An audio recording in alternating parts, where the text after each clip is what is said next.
今天这道被遗忘的料理叫做窝铁鲈鱼块，你听过吗？这可是连 Google 都找不到。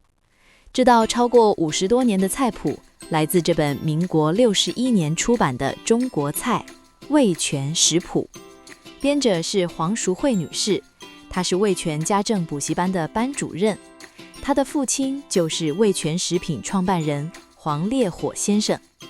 这本精致的食谱出版那年刚好是黄先生60岁寿辰，所以不仅是精装书，封面图还选用代表着富贵吉祥的雍正帝御用金胎珐琅彩绘贡盖碗，并有中、英、日3个语言出版。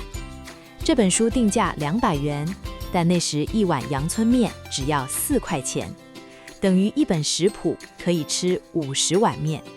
不过当然知识无价。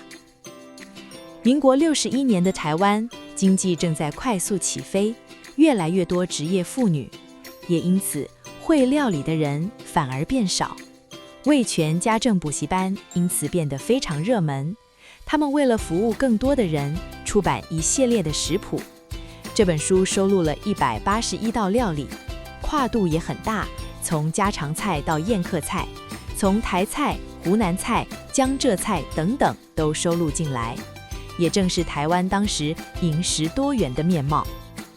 我们再回到这道菜，窝铁这个词，我猜是形容一种酥脆、焦香的口感，基本上是以鲈鱼为主，用火腿增加鲜度，肥肉或五花肉来增添油韧的口感，旁边再加一些蔬果雕花，非常气派的一道宴客菜。现在我就来试着做看看，看难不难做，好不好吃。材料1：鲈鱼1条。如果成品不需要展示一整只鱼，就可以直接换成鲈鱼块。如果你怕鲈鱼的土味，可以换成你喜欢的，但不要味道太重的。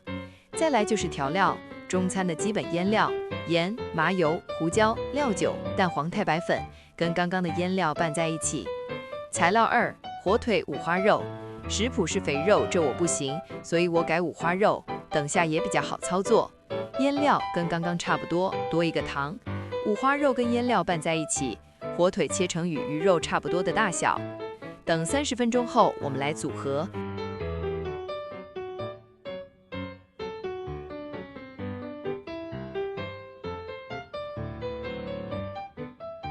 卷起来，沾太白粉，全部要沾满，等下入油锅才不会喷油。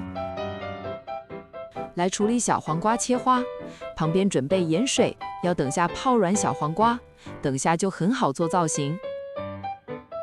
热油锅的同时，鱼骨先用餐巾纸吸干水分，要不然入油锅时会很恐怖。撒点盐、胡椒、太白粉。